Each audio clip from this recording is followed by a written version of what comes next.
Car les armes avec lesquelles nous combattons ne sont pas charnelles, mais elles sont puissantes par la vertu de Dieu pour renverser les forteresses. Il faut savoir une chose, lorsque Satan n'arrive pas à te toucher spirituellement, il cherchera à te toucher physiquement. Nous sommes dans un monde là où le combat est spirituel, alors Satan utilisera toutes les stratégies pour t'avoir. Parfois, ce qu'il fera, il va utiliser des gens autour de toi, des personnes qui vont t'insulter, des personnes qui feront tout pour que toi, tu puisses ouvrir des portes. Mais ne lui laisse pas accès.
Voilà pourquoi, aie toujours la maîtrise de soi. Tu dois discerner l'esprit qui anime la personne.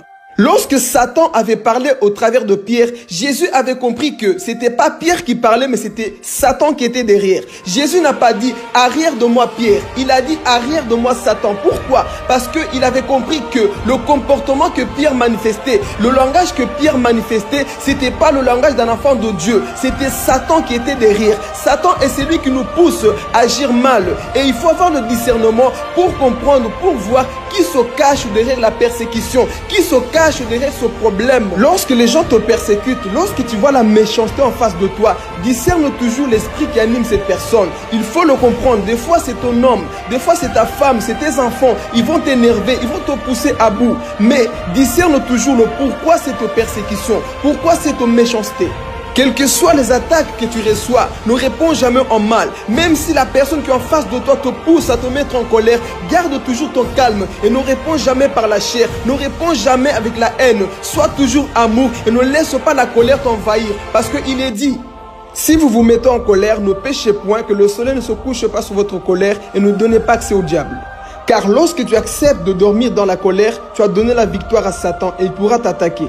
Alors, refuse de dormir avec la colère. Quel que soit ce qui peut se passer, discerne toujours, sois toujours en esprit. Parce que le diable, du fait qu'il n'arrive pas à t'avoir, il va chercher tous les moyens pour t'avoir dans la chair. Mais lorsque tu es esprit, tu vas comprendre et tu pourras maintenant le chasser avec la parole. Parce qu'on ne chasse pas le diable avec la chair, on le cherche avec la parole de Dieu. On le chasse avec la parole de Dieu. Lorsque toi tu commences à appliquer la parole de Dieu, le diable fuira loin de toi. Voilà pourquoi il est dit, soumettez-vous donc à Dieu et le diable fuira loin de toi. Lorsque tu appliques la parole de Dieu, le diable fuira loin de toi. Ne réponds pas avec la haine, ne réponds pas avec l'amertume, ne réponds pas avec la violence. Non, réponds avec l'amour, réponds avec la parole de Dieu et le diable échouera et le diable fuira loin de toi et tu sortiras victorieux. Tu sortiras victorieux au nom de Jésus, car la victoire appartient à ceux qui tiennent bon. C'était Philippe Gomez. Que Dieu vous bénisse.